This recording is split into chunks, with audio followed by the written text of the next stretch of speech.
নমস্কার বন্ধুরা, অলির রান্নাঘরে আপনাদের অনেক অনেক স্বাগত। প্রতিদিনের মতো আবারও চলে এসেছি আপনাদের কাছে একটা রেসিপি নিয়ে। আজকে বানাবো স্বাস্থ্যকর একটা চিড়ের রেসিপি, যেটা আপনারা সকালবেলাও বানিয়ে খেতে পারেন, বা সন্ধ্যাবেলার টিফিনে বানিয়ে খেতে পারেন, বা বাচ্চাদের স্কুলের টিফিনে দিতে পারেন। বাচ্চা বড় সকলেরই খুব পছন্দের হবে এই টিফিন রেসিপিটা। তো কিভাবে বানাবো প্লিজ বন্ধুরা আপনারা প্রথম থেকে শেষ পর্যন্ত দেখতে থাকুন। আশা করছি আপনাদের খুবই ভালো লাগবে। আমি এখানে এক বাটি চিড়ে নিয়েছি, শক্ত চিড়েটা নিয়েছি। পাতা চিড়েটা নিলে এই রেসিপিটা ভালো হবে না।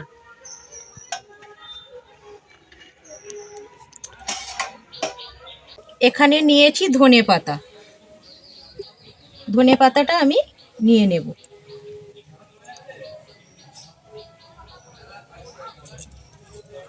আর নিয়েছি পুদিনা পাতা,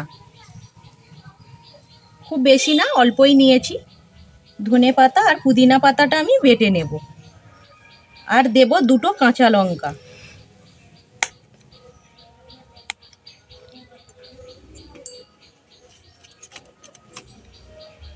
দেখতে পাচ্ছেন, 4 কোয়া রসুন আর 3টে টুকরো আমি আদা নিয়েছি।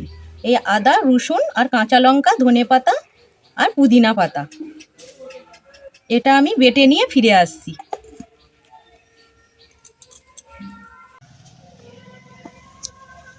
পাতাগুলো আমি বেটে নিয়ে ফিরে এসেছি। এইভাবে মিহি করে বেটে নিয়েছি। এবার আমি পেঁয়াজ আর লেবুটা কেটে নেব।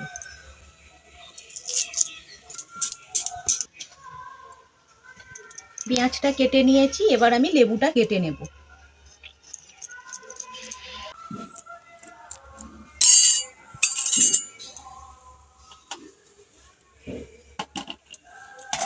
এবার আমি চিড়েটা পরিষ্কার করে ধুয়ে নেব।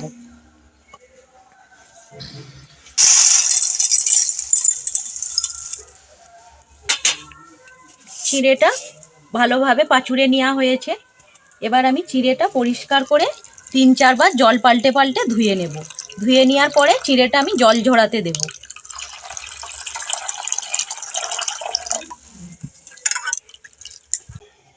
ভালো করে ধুয়ে নিয়েছি, এবার জল ঝরাতে দেব।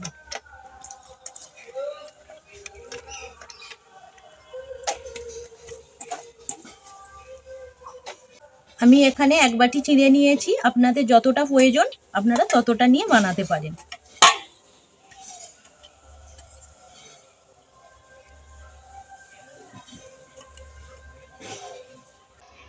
এইভাবে জল ঝরিয়ে নেব।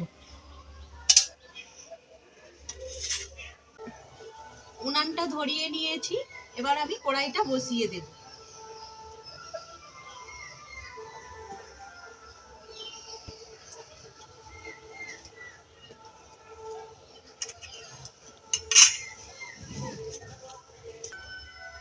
কড়াই গরম হয়ে গেছে। কড়াইয়ের মধ্যে আমি সরষের তেল দিয়েছি। আমি এখানে চীনা বাদাম নিয়েছি, বাদামগুলো ভেজে নেব।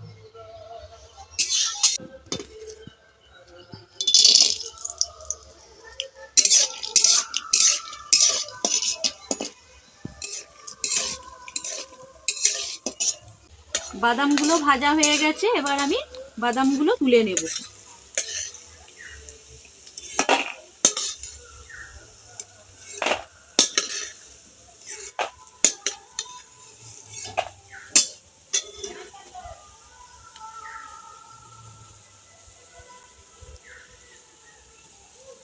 এবার যে আমি কারি পাতা নিয়েছি, এই কারি পাতাগুলো ভেজে নেব।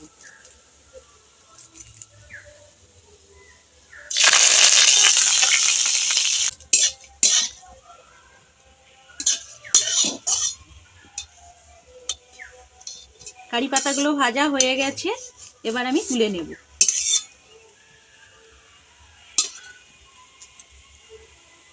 ওই তেলের মধ্যে আমি কালো সর্ষে দিয়ে দেব।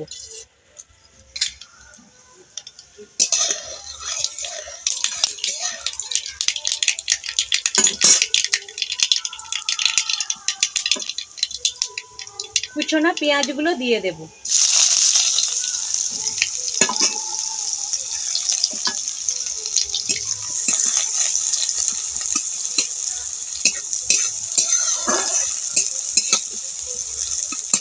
পেঁয়াজগুলো এবার ভেজে নেব।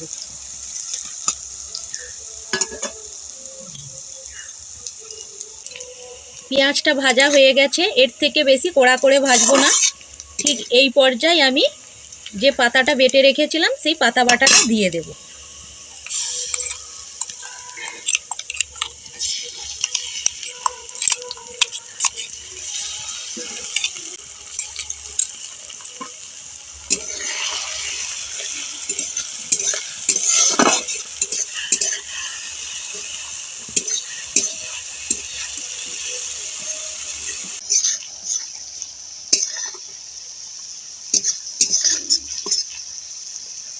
এবার আমি নুন দিয়ে দেব।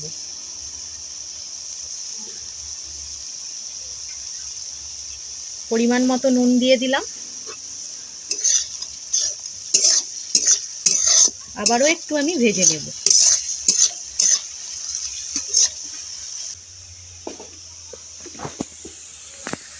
দেখতে পাচ্ছেন বন্ধুরা, চিড়েটা কতটা ঝরঝরে হয়েছে।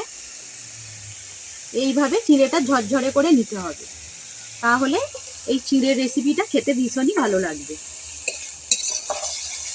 মশলাটা আমার ভাজা হয়ে গেছে, এবার আমি চিড়েগুলো দিয়ে দেব।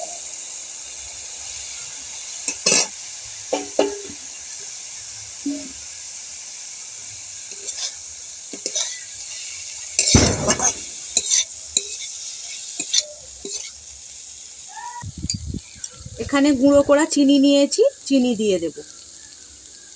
আমি এখানে গুঁড়ো করা চিনি নিয়েছি, আপনারা চাইলে দানা চিনিও নিতে পারেন।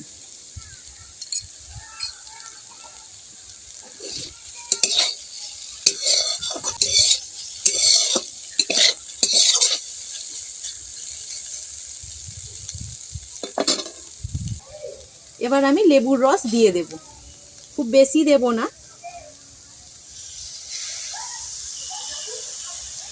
আর দেব না।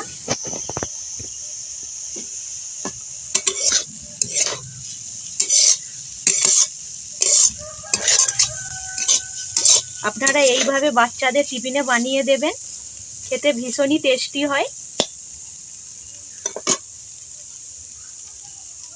এবার বাদাম আর কারি পাতা দিয়ে দেব।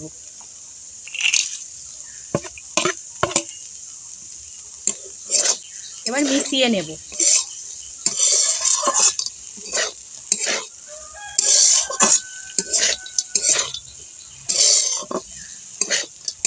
এই চিড়ের টিফিন রেসিপি বন্ধুরা কেমন লাগলো কমেন্ট করে জানাবেন।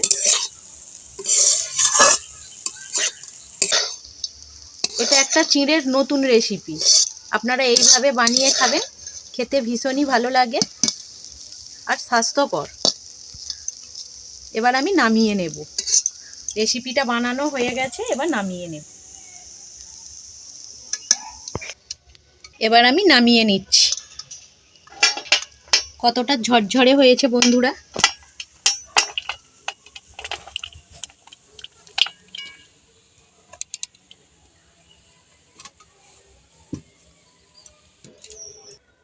বন্ধুরা এই চিড়ের রেসিপি আপনাদের কেমন লাগলো কমেন্ট করে জানাবেন। আর যদি ভালো লেগে থাকে চ্যানেলটা সাবস্ক্রাইব করে দেওয়ার অনুরোধ রইল। আর পাশে থাকা বেল আইকনটা অবশ্যই প্রেস করবেন, কারণ চ্যানেলে আমি যখনই কোনো নতুন রেসিপি দেব সবার আগে আপনাদের কাছে পৌঁছে যাবে।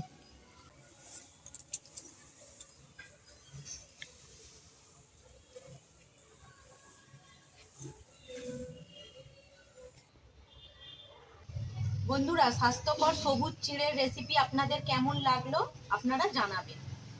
ভিডিওটা এখানেই শেষ করছি। আপনারা ভালো থাকবেন, সুস্থ থাকবেন। ধন্যবাদ।